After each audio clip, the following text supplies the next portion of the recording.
Его именем названы улицы и школы. О нем написано много книг.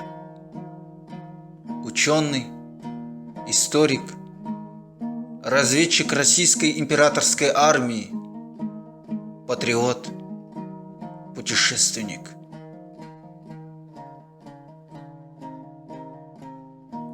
Кем же он был на самом деле?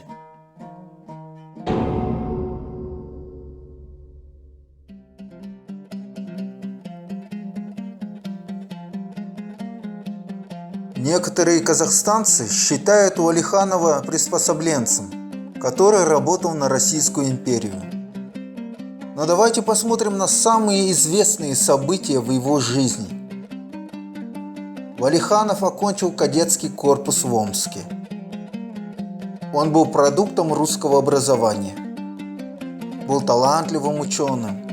И свой талант он в первую очередь применял во благо России.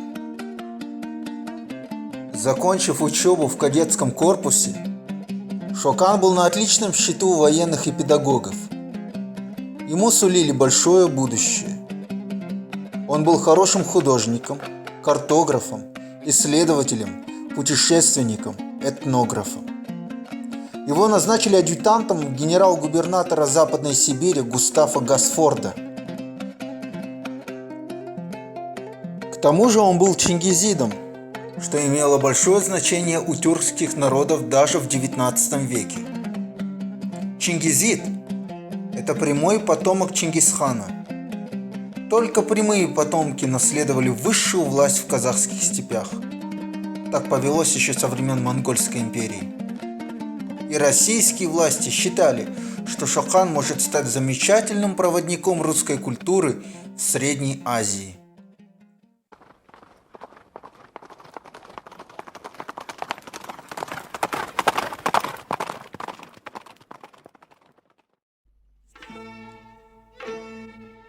Вторая половина XIX века. Казахские степи контролируются казаками. Однако на юге находилось Кокандское ханство, которое часто совершало набеги на казахские аулы и русские крепости. Также кокандцы грабили торговые караваны казахов и татарских купцов. Все эти набеги раздражали Густава Гасфорда. В 1850-е годы большая часть казахских степей входила именно в Западную Сибирь. Но перед тем, как поговорить о миссии Шокана в Кокандском ханстве, давайте посмотрим, как в те годы выглядела карта Средней Азии.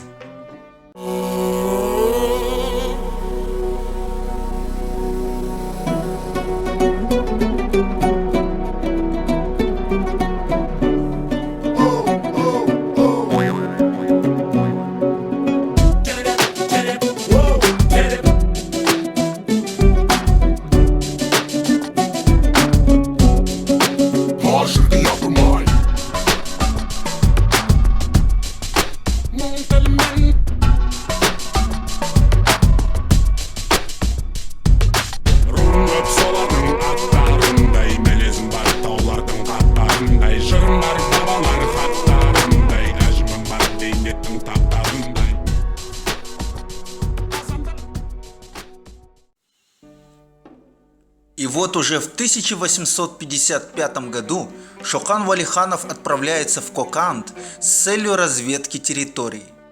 Собрав ценную информацию для Петербурга, он получил лестные отзывы со стороны Гасфорда и военных чиновников.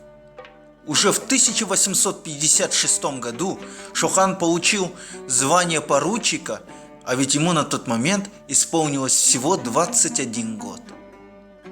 Чтобы увидеть, насколько важную работу Шоқан провел для Петербурга, нужно просто взглянуть на даты.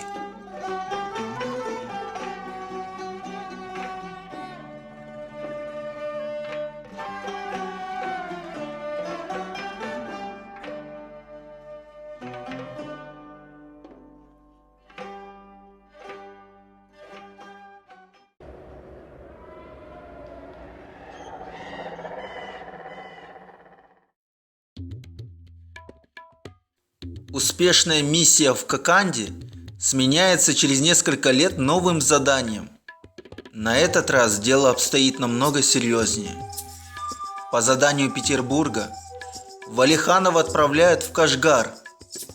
Это очень опасное путешествие, поэтому Шоқан ехал под вымышленным именем. По пути следования в самом Кашгаре он представлялся всем андижанским торговцам Алимбаем. Почему Петербург отправил туда именно Шокана, а не какого-нибудь русского исследователя? Во-первых, Шоқан уже успел показать себя с хорошей стороны во время миссии в Коканде. Во-вторых, в Кашгарию нужно было отправить человека с азиатской внешностью, потому что в те годы там особо не жаловали европейцев. Яркий пример тому служит гибель немецкого ученого и разведчика Адольфа Шлагенвейта, которому уйгуры отрубили голову по приказу местного ходжи. В задачу Валиханова входило изучение местного быта, описание местности и черчение карт. Если бы местные узнали, что Шоқан приехал по заданию Российской империи, то его в тот же день казнили бы у городской стены.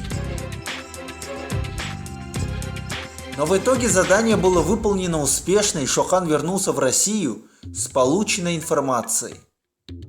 Эти данные впоследствии активно использовались Петербургом, и уже в 1880-е в Кашгаре присутствовало большое количество русских. Это и Генеральное консульство Российской империи, множество лавок, банки и прочие учреждения.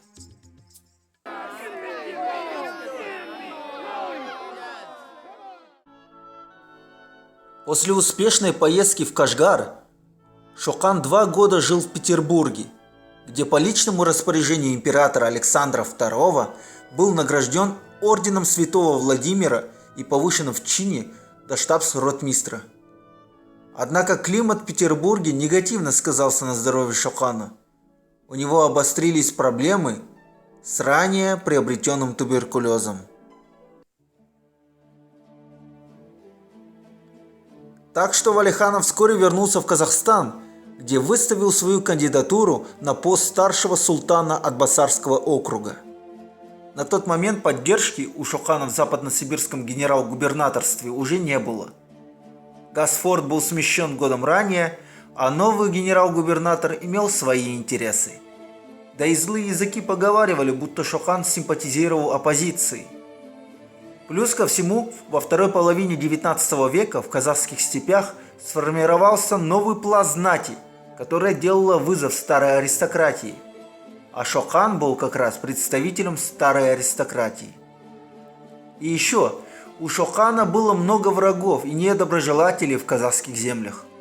Он очень часто критиковал местные власти и мусульманских деятелей, чем, конечно же, направил их против себя. В итоге Шоқан так и не стал султаном. За Шокана было подано 25 голосов, а за его противника 14. Однако победу отдали его конкуренту. Это несправедливое решение не остановило Шокана, и он начал активно участвовать в реорганизации местного самоуправления в степи и других правительственных мероприятиях. Аллахумма барик лана фих ва ат'имна хайр. Хорошо известно, что Шокан просто ненавидел мусульманство и всячески критиковал духовенство. Об этом можно прочитать в его очерках. Он был против влияния восточного мира. Ему больше нравился европейский общественный строй. Еще Валиханов не напрямую, но косвенно критиковал Кенесары хана и его восстание. Об этом можно также прочитать в трудах Валиханова. Он подверг критике институт ханства и феодальный строй, что говорит о большой лояльности Валиханова к Петербургу.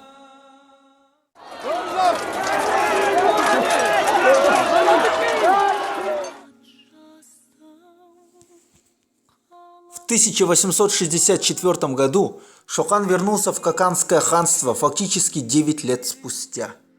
На этот раз он пришел туда с русской армией. Однако во время военных действий он стал свидетелем жестокой расправы полковника Черняева над мирными жителями Пишпека и Аулия-Ата. Видя издевательства над казахским и киргизским народом, Шоқан устроил несколько раз горячие споры с Черняевым. Понимая, что не может ничем помочь своему народу, он уехал в Семиречье. Несправедливость царской власти и его собственная беспомощность окончательно подорвали здоровье Шокана. В последние годы своей жизни он успел жениться в ауле, а в апреле 1865 года скончался от туберкулеза. Так завершилась короткая, но яркая жизнь гениального казахского ученого. Короткая, потому что в день смерти Шокану было всего 29 лет.